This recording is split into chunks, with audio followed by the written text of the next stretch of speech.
Man, what a weird day. Montreal plays at 10 a.m. Vancouver plays at 12 p.m. We make 5 videos at 3, 4 p.m. in the afternoon, and I feel incomplete. Because normally, I like to get at least one main Vancouver Canucks related topic in there on the show, but just doing a post-game about a game where they didn't win and they didn't look the best, it just doesn't scratch that itch, you know? So we're gonna disregard all of the conversations about JT Miller from earlier this morning as our Canucks talk of the day, and instead bring up this. Because after Vancouver lost 3-1 to the Winnipeg Jets, you had Noah Strang make this post on Twitter that did garner quite a bit of attention. The Canucks have to make some huge decisions before next season. Are they willing to up their offer and re-sign Brock Boeser? Can they afford to lose Pius Suter after all he's done? It should be an interesting summer. That's it. That's the tweet. It's a really simple thought process here, but ultimately there are a number of questions that do get asked, and that I do think are very legitimate questions at this point in the year. Vancouver offered Brock Boeser an $8 million by 5-year deal, and he didn't accept it. He wanted longer term. Brock wanted maybe 8 by 8, 8 by 7, something in that territory, and if it's not Vancouver, he could very well get maybe an $8 million AAV contract by 7 years in free agency. I don't think it's impossible. Brock has shown off that in the dire crunch time moments of the game, he does have what it takes to be that clutch goal scorer, to step up and make a big play, score a big goal. He was doing this last year against Nashville and Edmonton. He did this year against the St. Louis Blues. Brock has been a maniac in the last 5 minutes of third periods. It's ridiculous how good he is. He didn't do anything today. He didn't get a point in this Winnipeg Jets game. In fact, the Canucks ended up screwing themselves by taking a too many men penalty whilst on the 6-on-5.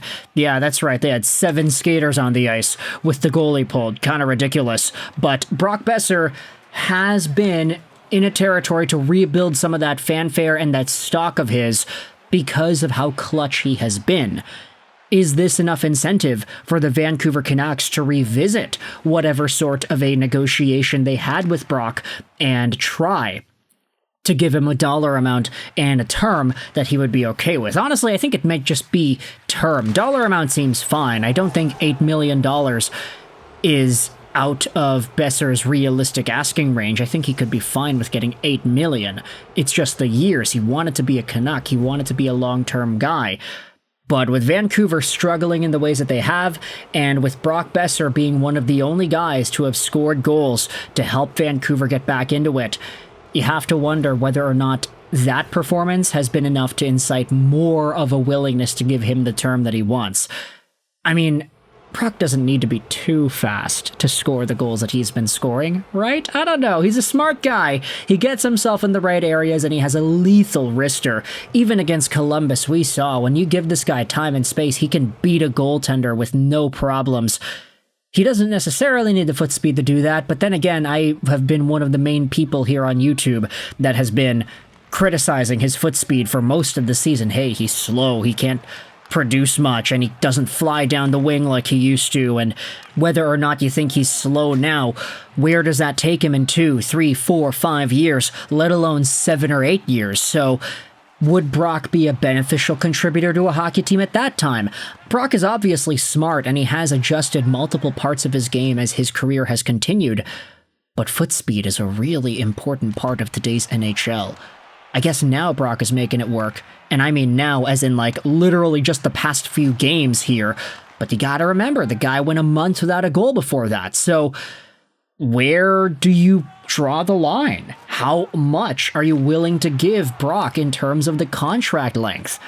$8 million I already thought was stretching it a little bit because that's like the JT Miller dollar amount, and Miller is a 100-point caliber guy, but I get it, it's a different situation because Miller is older and he had signed his contract a lot further back, and so maybe it's not apples to apples now, isn't it? But still, do the Vancouver Canucks muster up the years to give Brock what it is that he wants to stay? I don't know. And then for Pius Suter, you could have the exact same conversation in the opposite way. Hey, Pius Suter was already kind of a steal at $1.6 million, like the Vancouver Canucks signed him to on a 2-year contract 2 seasons ago, but he has been so good in Vancouver. Pius Suter has 42 points on the year and 22 goals. This guy has been the first-line center ever since Pettersson and Hedel have gone out, and Suter steps up. He plays better when he's given more of a role and more of an opportunity. He got 24 minutes against the Columbus Blue Jackets, and he had 3 assists in that game.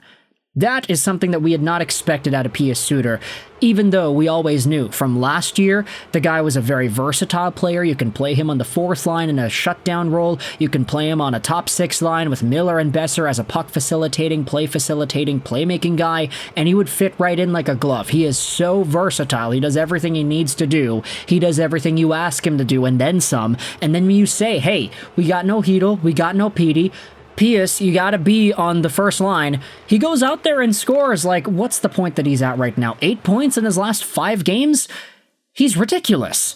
The guy's averaging 2 points a game in his last 4 games. A goal and an assist versus New Jersey, 2 assists versus the Islanders, 3 assists versus Columbus, and a goal today, against the Winnipeg Jets.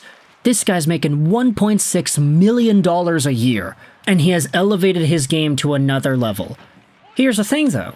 If Hedel is back, and Petey is back, are you comfortable with just throwing Suter back into a 4th line role, or you want to give him a top 6 winger spot? You want to say, okay, our center core is going to go Petey, and then we're going to go Hedel, and then we're going to go Bluger, and then we can't have Suter as a 4th line guy, so we'll have Oman there, and then Suter can just be a top 6 winger or whatever. Like, I don't know. There's versatility there, and that versatility adds value to Suter. It's just right now $1.6 million.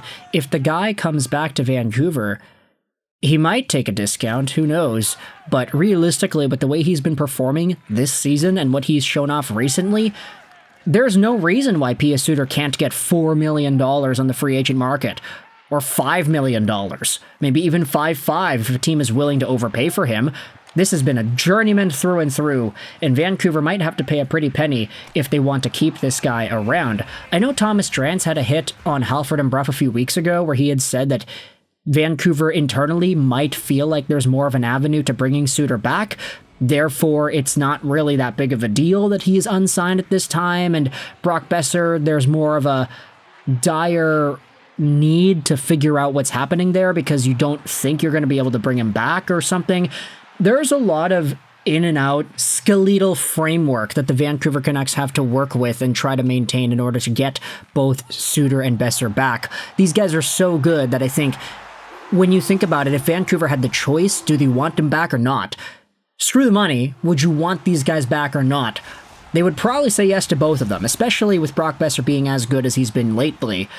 But then again, you know, money talks. That's when you start getting into whether or not it's worth it. Pius Suter is really good, but if he goes from $1.6 million to $6 million, I don't know, maybe that's too much. You can let me know your thoughts in the comment section below. Boeser and Suter, stay or go, yay or nay. Let me know in the comment section what are your thoughts about this process after the Vancouver Canucks lost to that Winnipeg Jets team. I hope you enjoyed this video, and bye.